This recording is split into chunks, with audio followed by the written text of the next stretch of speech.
I want to bring in Arlette Saenz to join us. Arlette, what are the facts here and what are Democrats saying to this?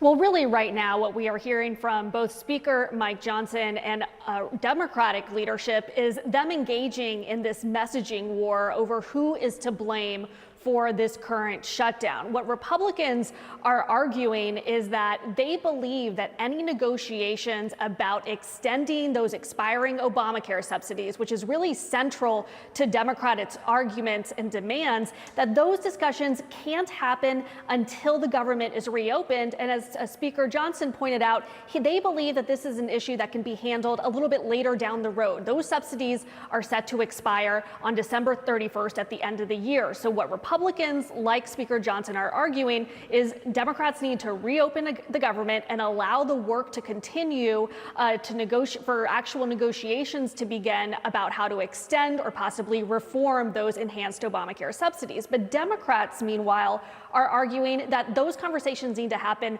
right now. And that is because Americans this very month will start to receive notice of how much their health care premiums are going to increase if those Obamacare subsidies are not extended. So they want to make sure that Americans are able to factor in what their health care will look like. Democrats want to see those extended permanently. Republicans, some have said that they want to see an extension. Some want some reforms to the program. But that's really at the heart of the debate right now, as both sides remain locked in with no negotiations in sight for how to end this shutdown. All right, Arlette Saenz, thank you so much. I want to bring in our CNN chief data analyst, Harry Enton, to look at the polling and this blame game. I mean, you're hearing these messaging wars, right, Harry? Walk us through what the numbers are saying about who Americans are blaming right now.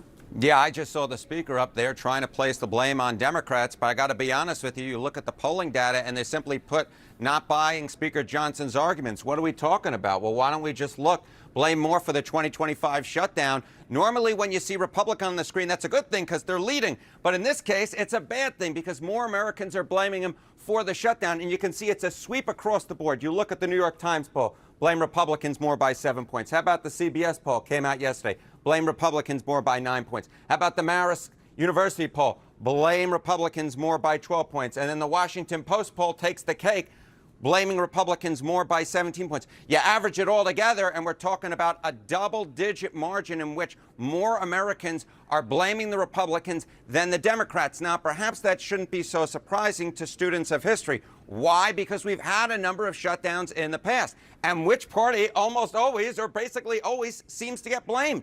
It's the Republican Party that always seems to get blamed, whether it's the 95-96 shutdowns, 2013, or the 2018-2019 shutdowns. And more importantly, what I think is so important is we are still at the beginning of this shutdown, right? What happens right now in the polling may not necessarily hold going forward. But historically speaking, what we've actually seen is that the party that gets blamed at the start of the shutdowns, 95, 96, 2013, 2018, 2019, is the same party that gets blamed by the end of the shutdown. So at this point, more Americans are blaming the Republicans than the Democrats. And historically speaking, that margin, those margins have tended to hold.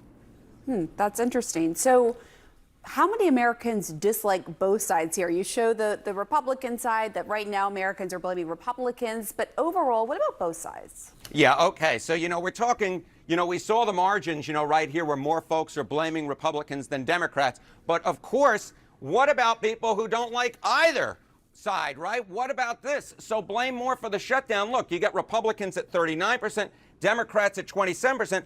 But both sides equally, we're talking about a third of the American people, basically, 30% on the average poll, who are blaming both sides equally. So this is not a case in which the American public is loving the arguments that Democrats are putting forward. It's more that they hate the Republicans more. And if given the choice, what we're really talking about is a majority of the, or a large portion of the American public who don't like really either side in this situation. So the American people, I think, kind of just feel like losers in this situation. Is there any indication why Americans are more likely to blame Republicans for a shutdown, even if historically, as you showed in those numbers, it hasn't always been the Republicans in charge, but yet they still get the blame? Any indication why? Yeah, look, I think what's so important to recognize here is that, look, historically speaking, Republicans get the blame, but also what are we talking about? I think at this particular point, we're seeing who is instigating the shutdown and whether or not this thing is really going to last for a long period of time. And what I'll just say in this situation, what Americans want pre-shutdown, what we're talking about is 49% now in 2025 say they want their side to stand on principle. So we really have both sides locked in versus historically people want compromise, but now we're really split. So I expect this thing to just go on and on and on.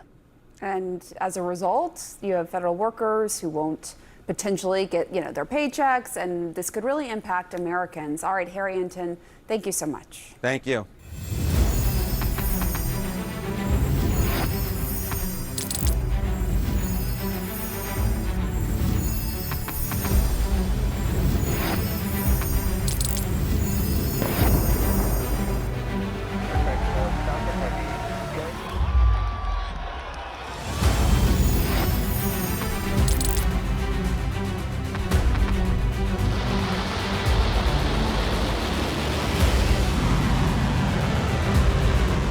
Been fighting so long and so hard that they don't know what the they're doing.